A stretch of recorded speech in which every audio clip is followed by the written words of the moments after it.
Great afternoon, everybody. Thanks very much. And obviously, let me be the first to formally congratulate Curtis from the podium on the appointment. What I wanted to do this afternoon, I just thought it was a good excuse to come and chat Colo again, because my first visit to Telehouse, if I can get this thing to work, yes, there we are, was 20 years ago. In fact, March 1999 was my first visit there. And the reason I went was because I had somewhat accidentally fallen into this industry. I think, as many of you know, my original role was working for a company called LINX. Anybody remember LINX or working with them? Great. Wow, that's amazing. It means you've all been around as long as I have, which is probably a little bit worrying. This is a presentation I was using to talk to people about LINX, and I quite like the fact there's a bloke there with a parachute, which shows what exciting times we were living in. And as you can see, this was dated in November 2000. And a quick sort of reminder of what we were doing at LINX. This is the original website. And you can see we had what we call 4 trading floors, because, of course, B2B was really exciting stuff at the time. And we were trading networks and colocation with a hyphen there. I don't see that many these days. Wholesale international voice minutes and routed IP. And the reason I'd ended up at LINX was a former colleague of mine from my time in the city had founded the business to become an online marketplace for the emerging wholesale telecoms industry. And this chap was actually Richard Elliott, and he was doing a lot of network deals, and I'll show you some of those in a minute. And he had accidentally fallen over some pretty substantial colo deals. In particular, really was quite an important role in introducing global crossing to global switch, and really got that business going. So he wanted someone to really focus on the colo side of things. And so this is what we had. We had 70 suppliers on the website there. And if you click through, you could just go and see a listing of the various facilities that we had around the world at that time. We were just like to think we were one of the leading trading floors for global colocation. And if you clicked on one of the links, you would then get a bit more detail on that particular site. And as you'll see later, the Colo-X website looks a lot like this one did, maybe a little bit prettier. And I thought, actually, this original presentation that I gave, it was quite interesting. So I was going through these slides, preparing for this presentation, and it was really interesting to look at some of the names. And I felt everybody kind of fell into 3 categories. They'd either been taken over, in particular, by one company, obviously Equinix, or they had gone bust. There's a couple there that went bust in the dot-com. Well, NT disappeared after the dot-com crash. IX Europe, of course, became part of Equinix's first European acquisition. Redbus was acquired by Telecity 2005 or so. Digiplex largely went bust, but the assets, particularly one in Frankfurt, which is now FR2 with Equinix, and the facility in Oslo carried on. And actually, Digiplex is quite a successful Scandinavian operator these days. Colocation GmbH in Frankfurt at Clio 90, they disappeared. And then became Anker, which, of course, Equinix acquired in 2013. And even Pihana was acquired by ST Telemedia, and then they sold it to Equinix. And STT had a big stake in Equinix for a long time. Global Switch is carried on, not acquired by Equinix, but now Chinese, largely Chinese-owned, and Telia still carrying on. So it's just interesting to see how all those names that we used to deal with have kind of evolved in the last 20 or so years. The other thing we did at LINX was trading network, and here we have a reverse online auction for an STM4 IRU, and you can see that went for an end price of $4 million. So that was a 10-year IRU, and in fact, and this is all the bidding process that went on. And in fact, for one very brief, I think about a week, we actually held the record for the highest value item sold online at the time, which was $22 million for a transatlantic circuit. I can't remember the details of it, but it lasted about a week. And the next most valuable thing to be sold, I think, was some sort of private jet, which might have been probably the guy who won the auction for the transatlantic circuit. But so that was a brief claim to fame that we had. The other thing we did is we set up this sort of IP exchange platform, which basically so multiple networks connected, and buyers could easily switch between the upstream vendors that we had there. And what we had on the website was a quality testing platform, so we could look at things like latency and what have you. But what I kind of enjoyed was some of the pricing that you can see here. I think so a megabit for £200 a meg. What are we getting these days? A full gig for that? Maybe even less these days. So it just shows how things have changed from back in 99, 2000, really. This is the trend for 2 megabit pricing. I don't know why we had 2 meg there. So you can see, actually, even at £200 a meg, or £400 for the 2 meg, that pricing had really dropped as the market got really competitive towards the end of the dot-com boom there. This is my first Colo deal. Anybody recognize that building? Anybody? Come on, you must know, yeah? You obviously know it, yeah? So this is 111 8th Avenue in New York, and now owned by Google. My first Colo deal was putting Aircom, so the Irish PTT there. They wanted to get to 60 Hudson. It was pretty much sold out at the time, and 111 8th actually kind of met their needs. The company I dealt with, Extranet, is now, through various acquisitions, part of Equinix, of course, so I'd be interested to see what happens to that building. It's a really impressive place. It's absolutely enormous. I think it's 2 or 3 million square feet of real estate, and was a former Port Authority sort of storage warehouse. So, just great to turn into data centers because the floor loading was so strong, and lots of room in it, really. So, so that was all very exciting times. So I'm sure a few of you will recognize this part of the innards of Telehouse. And this wasn't, actually, Bandex had a lot of racks in the suite at one time.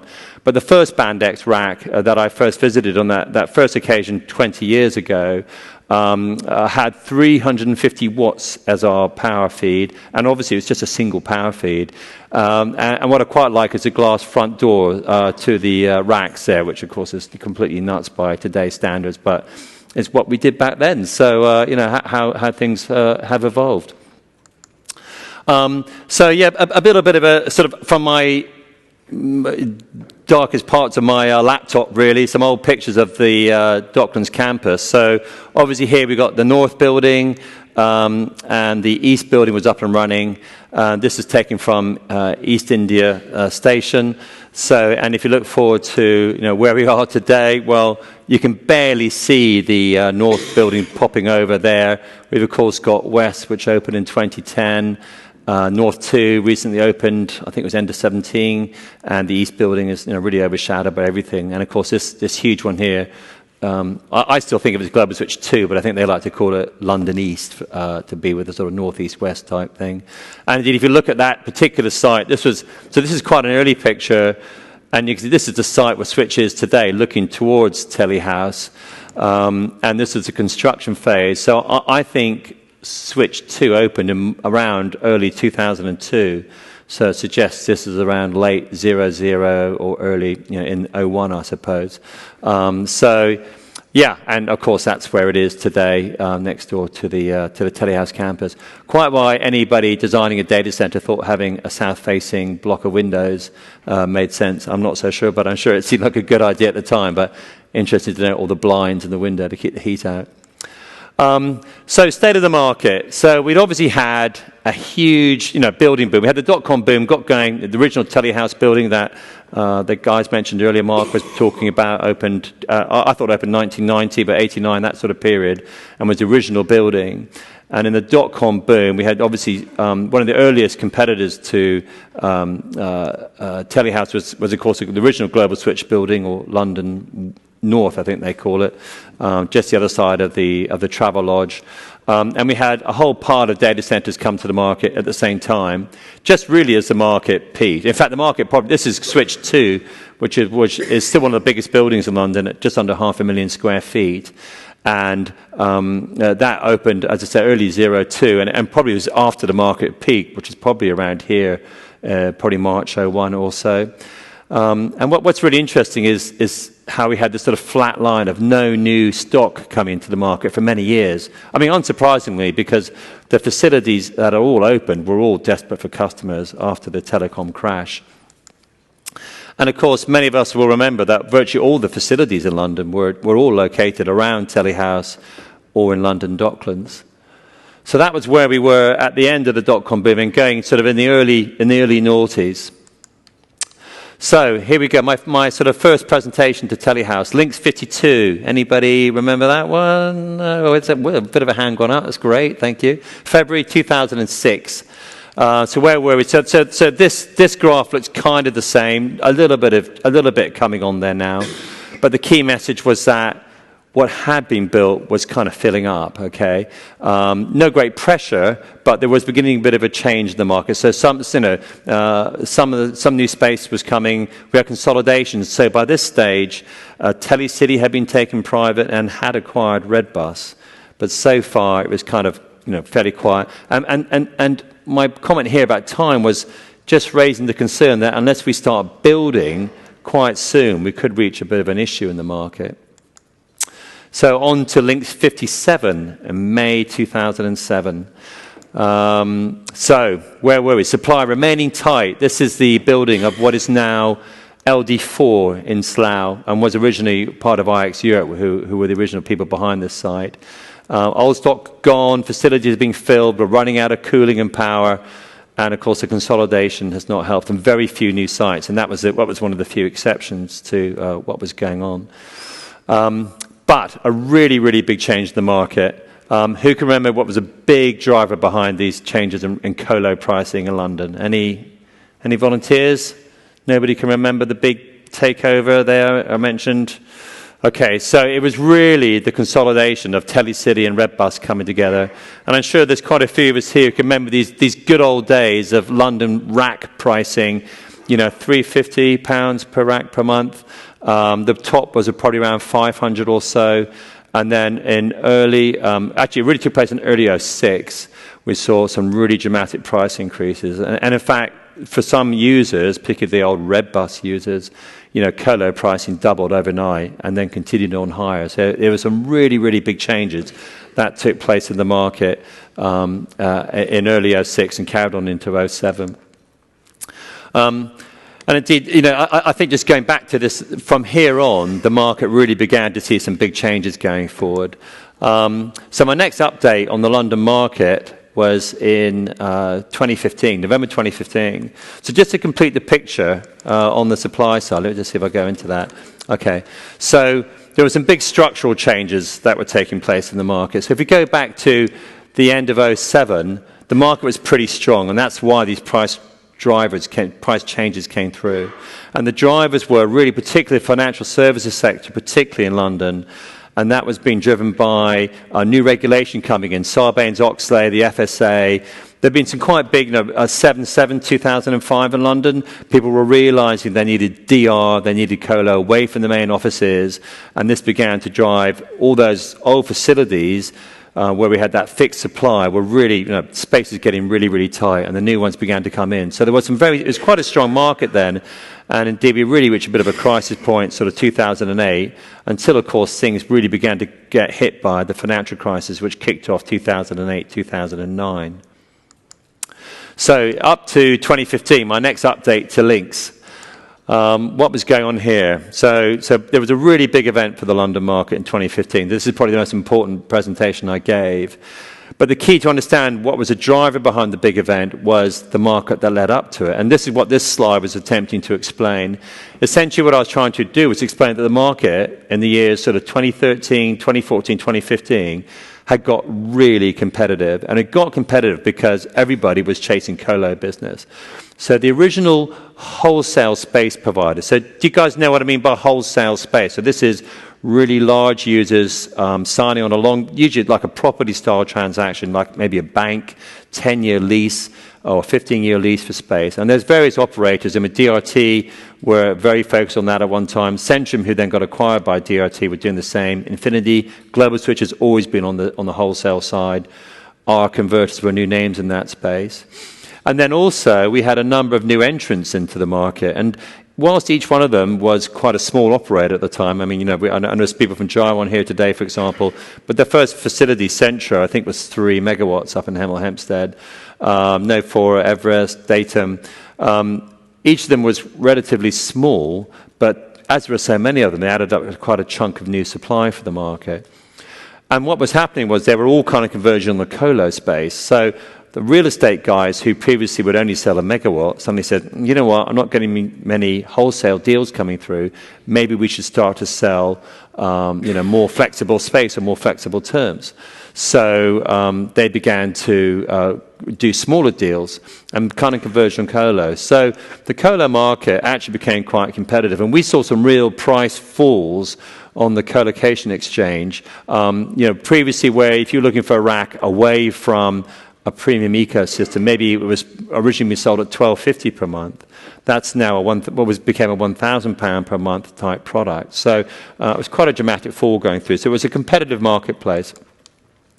That led to this deal. So that led to the originally proposed merger between Telecity and Interaction. If you listen to the management presentation from the Telecity guys when they discussed this deal, it really became quite apparent that it was a defensive merger. In other words, the market was so competitive, they said, look, instead of us both competing in London, just one of us will build a new facility. That was the thinking behind it.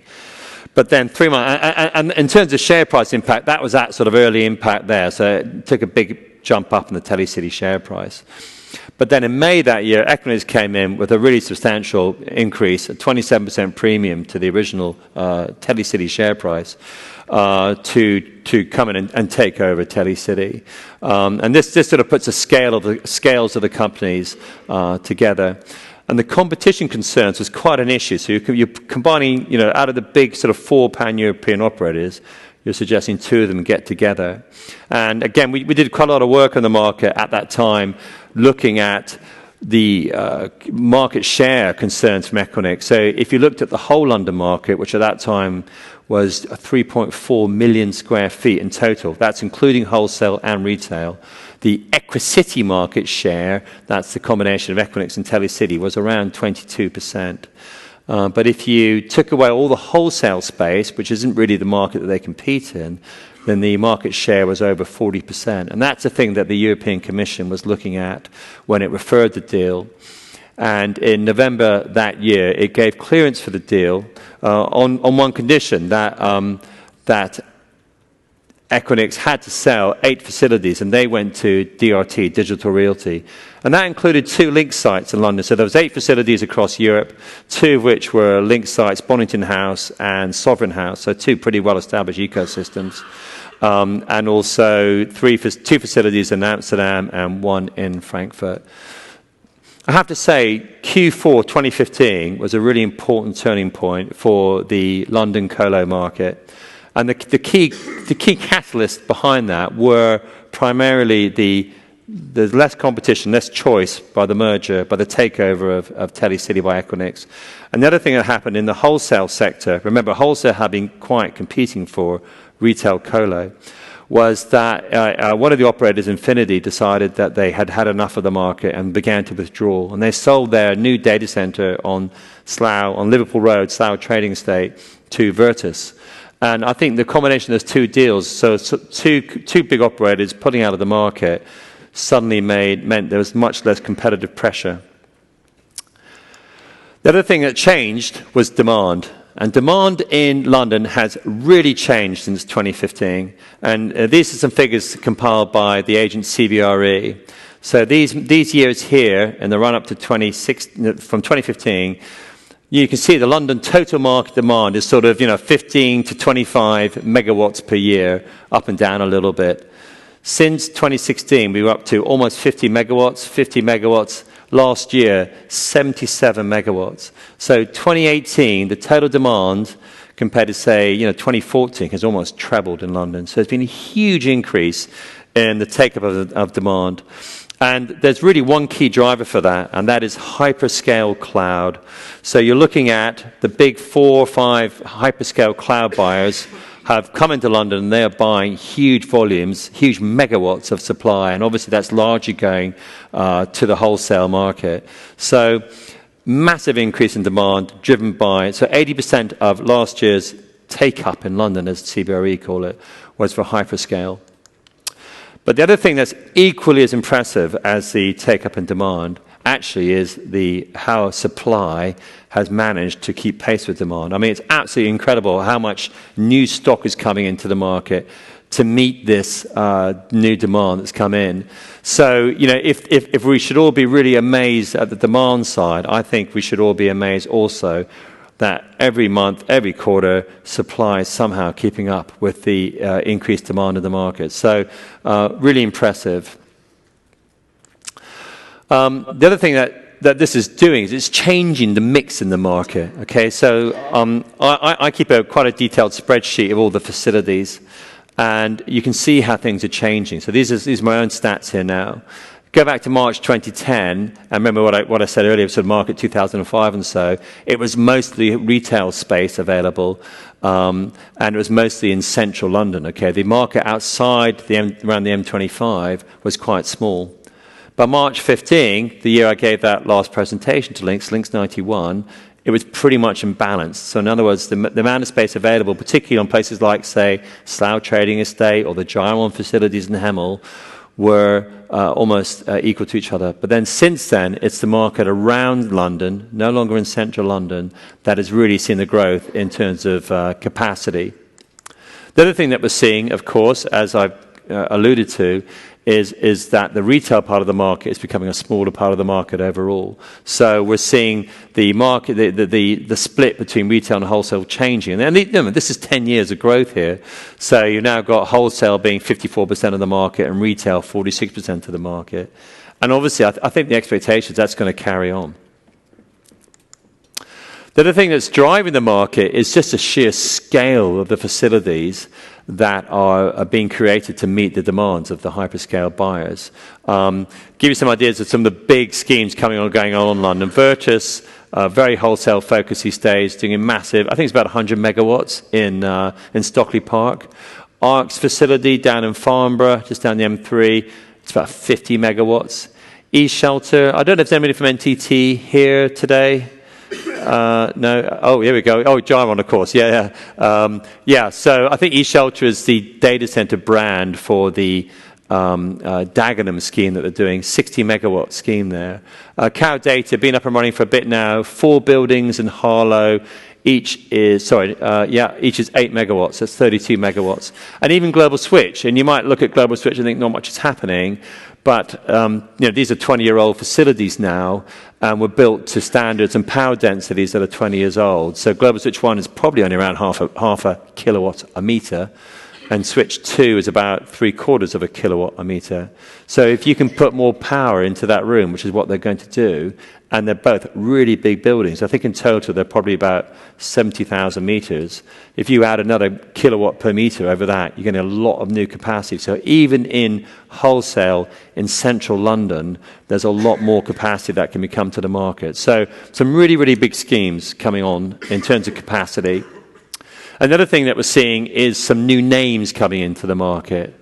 So, Z-Colo is already up and running. This is the Colo arm of Zayo. So it's interesting to see a carrier now doing Colo, whereas a lot of the other carriers seem to be pulling out. And of course, ironically, the other one we saw recently was Level 3 being acquired by CenturyLink. So CenturyLink, having just sold its Colo business, has now ended up with more data centers. Iron Mountain are quite a new name, really, in terms of data centers. So they've obviously have a very established business for off-site, paper storage, really, record storage. But they acquired EvoSwitch in Amsterdam a year or two ago, and then just recently acquired some data centers from CSFB, the Swiss bank, one of which is in Slough as well. And so they're going to be a new name in the London Colo market. And I think they'll do everything from wholesale to retail as well. So they'll be a new retail operator on the Slough Trading Estate. EdgeConneX are doing a big scheme in Didcot by the old power station there. Cyrus One, been around, anybody who operates in the US, obviously pretty familiar with them. They acquired a UK operator called Zenium. Again, which was, actually they're more than UK, they're a pan-European operator. But again, they have now got 3 London data centers. They're kind of around the 8 megawatt size each, and their third one is now being built on the Slough Trading Estate. So really big new facilities and lots of new operators coming into the market. So where does this leave LINX? So this is another thing I do, is I track try as far as I can, once a year, I'll take a snapshot of where all the LINX ports are, which is quite interesting. And I do this because it helps me get a feel for the high-value ecosystems in the market. And, of course, nobody's going to be surprised. You all know this. Telehouse North is easily the best, got the most LINX ports in use, shall we say. I think what's really impressive about Telehouse North, though, is that not only is its scale versus the next most connected site, so the next best is around 200 ports, but it's maintained its market share over this period. So it's gone from around 42% of all the active LINX ports up to around 46% of all the active LINX ports over the last 6, 7, 8 years there. But also, Equinix and Slough doing really well. They've gone from 3% to 12% of active LINX ports now, as indeed has Telehouse West over the same time. I think going forward, one to watch out for will be Bonington House now, because DRT, who own that facility from that Equinix sale, if you like, have done a big expansion next door. I think they're bringing on another 2.5 or so megawatts. Mark might remember, wherever you are. Yeah, more. Okay, maybe 4 megawatts then. And so we should see that site becoming more active as well as a new capacity comes online there, though. So ecosystems are really, really important. It's interesting to see where they all are and how they maintain their market share. Also interesting, just for LINX's consideration about, and we'll come on to this topic now, cross connects. Okay, so without cross connects, it's not going to work, is it? All this interconnection stuff, peering, what have you. People kind of forget it's the last 100 yards when we all finally get a cross connect run between us so we can exchange traffic. One of the other businesses that I'll talk about that I founded when I left Bandex was called Crosspoint. It's now called Amato. We run 100 racks in 12 London data centers, and we run over 400 cross connects. So we know a lot about cross connects. Let's go back. What was the original carrier neutral model for data centers? Can we remember what that was? It was, two parties who wanted to exchange traffic with each other. Back in the early days, of course, it was a lot of voice, but now it's all data. If you weren't in the same building, to interconnect with each other was a pain. You had to get a local loop. You had to, wait several months for that to be delivered. It was expensive, had a long-term commitment to it. Of course, the theory of the carrier-neutral model was, great, let's go to the same building, and we can run a cross-connect in a matter of days. It's cheap, it's quick, it's easy, and when we don't need it, we just tear it down. How brilliant is that? That was the model, okay? It was generally free, I think, in London until 2010. We'll remember those happy days.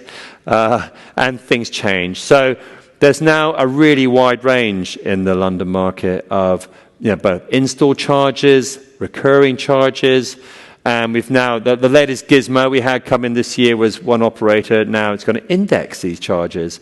I pointed out to our account manager there that so every 5 years I need to cancel my cross-connect and pay the de-install fee, which again is another fairly new thing I'm still getting used to.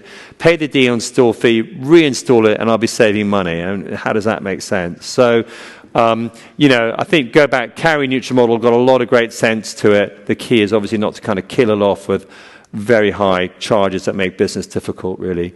And, go back to the value of, the original 1 meg, £200 per month. Now we're getting a full gig for £200 per month.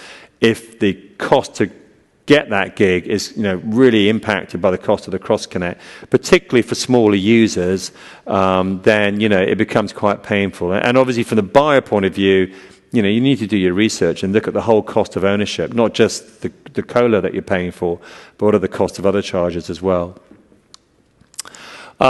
So where are we? So we continue to evolve. The wholesale market is really focused on delivering the hyperscale space. We've got new locations, new operators, and just the sheer scale of it all now. It's just amazing. In terms of retail, the market, we've seen quite a lot of consolidation come through. It actually has just kind of carried on as it was before, but all the focus and excitement has been in the hyperscale part of the market. Definitely. So LINX and ecosystems, we all understand that ecosystems have a lot of value. And, I sell a lot of space in ecosystems. I have no problem doing that. But just look at the value proposition, really. And remember that the independents, the new arrivals in the market, actually offer essentially the same product. They don't offer access to ecosystems, but they're delivering you, tier 3 standard colocation space. So you need to think about, where your kilowatts are. And, look at this is the retail market, okay, in 2019. Equinix still have a very strong part of that market here in London and dominate the premium part. But there is still quite a very strong part of the market where there is choice as well away from that. So evolution of the market. So I don't suppose there's been much changes with me versus where this is taken 2006 and was my first attempt to get a formal headshot for the Colo-X website. So it's not just the market that's continued to evolve. And indeed, I can't even find my glasses at the moment, so it just shows. So here we go. I didn't need these when I was last presenting at LINX in 2015, but I do now. So it just shows. And just to update you in terms of sort of where did I get to from Bandex days. So in 2004, I founded 2 businesses. So I know there's a few users. Anybody recognize these blue Colo quarter racks in various sites like Telehouse? I know there's a few users here, so don't be shy. And so I focused on selling these quarter racks. Crosspoint became part of Amato at the end of last year. So this is the Amato Reading data center, one of the data halls out there. So Crosspoint, as I mentioned, or Amato now, we're selling these part racks in 12 London data centers, all the key ecosystems where LINX operates in, and our network now goes out, of course, to our data center in Reading. So we have a nice access to high-value ecosystems and good-value kilowatts out in Reading. And the other thing I do is I carry on running Colo-X. So, and with Colo-X, I do 2 things. I act as a broker, so I've got this looks a lot like the old Bandex one, doesn't it, in terms of a database of colo facilities in the UK. If you've got a facility not listed on there, please come and talk to me. I generally try and keep it up to date. Another thing I do is I use the stats that I keep an eye on to write research on the market, how it's evolving, really. So I hope that was a useful run-through for a bit of fun history for you. And where we're going today. If you've got any questions, I'm all ears. You let me know, or I'm going to be around for beers later on, so come and talk to me then. Otherwise, thank you for your time.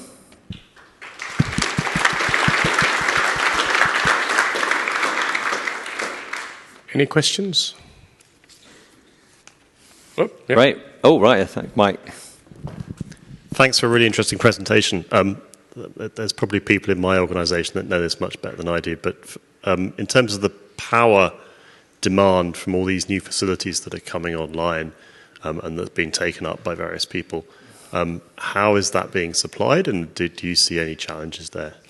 Well, that's a really good question. And John, is John still here? I can't see him at the moment. So I remember John and I talking. So funny enough, the reason he appointed Colo-X as a LINX advisor back in 07, 08 was there was a bit of a panic on it, particularly in London. We're going to run out of power. Do you remember that was 10 years ago? And of course we had the Olympics, which was going to make it even worse. And somehow we've got all that new supply that's come into the market. So, I mean, I think it really is amazing that, the amount of supply that's come into the market. And, I guess if it makes economic sense, we'll find a way to make it happen. So, and even in even smaller countries like Ireland, there's been huge demand. And the amount of, and again, you know all about that, but the demand of data centers relative to the national stock of generation capacity, it must be phenomenal over there. So it seems that the market mechanism is working. We're finding more power, and from what we can see in the pipeline, it doesn't seem any problems, And if you go back to where we were even 10 years ago, we thought there's no way we'll get 50 megawatt schemes away, but we are, and they seem to be coming thicker and faster than ever before. So, yeah, I don't know. It seems to be working. Neil.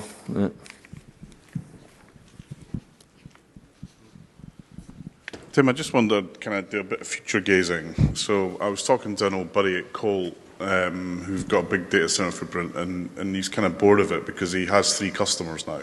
Yeah. And I kind of just wonder, is that you know, as the kind of cloud providers become more obvious choices rather than running infrastructure yourself, what's your take on what that does to the market? Well, that's a really good question. And indeed, looking at that, so I did a slide of the old market structure, which is like wholesale, colo, and new entrant. And now it's like even the retail colo guys are getting so big. There's a real sort of gap in the market opening up where there's, in my personal opinion, there's a great opportunity for retail service providers. I mean, even Gyro, a really good example, such a big operator these days. You know, to get a rack is really not where they're focusing. They're focusing on the multi-megawatt deals. The other thing we're seeing, and we had some comments earlier from Mark at Telehouse, just talking about enterprise moving to cloud. Certainly one thing we're seeing is, so we had a stand at Cloud World Expo. It's really interesting speaking to some of the big systems integrators where they're saying, yeah, they're just moving all their sort of public sector clients away from on-prem or even off-prem hardware, just putting on to some of the big cloud providers. You know, it kind of bugs me a little bit because most of these hyperscale cloud providers are American-owned. You know, what are we doing? You know, so we're seeing a lot of the hyperscale stuff. But I think at the smaller enterprise market, they do seem to be more comfortable having more control. So we're going to keep some of our own hardware, and we're going to use some third-party clouds. So that kind of hybrid model I do see a lot of traction for that. And not moving to kind of services. You know, like. Only crazy people run their own mail server now, probably most of the people in this room. But yeah. Apart from us mad folks in ISP land, you know, pretty much everyone is using a cloud-based mail platform now. And then all the security challenges, you know, what we see is just the effort to keep things secure now is one of the biggest reasons to move to the cloud. And actually what I find quite amusing is that doesn't always mean it's more secure. Yeah. So it was just. I mean, it is. You know, I mean, I don't think the impact yet of the sheer scale of the hyperscale deployments into the UK IT market has yet really. You know, I don't think we quite know yet what it's going to mean. Actually, you know, so there really is. You know, in terms of the colo, my day-to-day colo business, and we see the hyperscale cloud. You know, the wholesale guys just can't keep up with it, really. They're just running around trying to do that. And at the retail colo market, which, you know, these days is perhaps, you know, a little bit out of the spotlight than it used to be. But then it still seems to be, you know, I mean, like ironically, one of the great catalysts that we see for people moving to a third-party data center is we've got to move office. Oh, okay, let's have a little think about what we're going to do with that rack in the corner at long last. And then people have a little think about it. They may move it all and then want to migrate. So it continues to evolve, exactly as you say. It's a really good question. Anything else? No? Okay. Right, thank you Thanks, so much. guys. Thank you.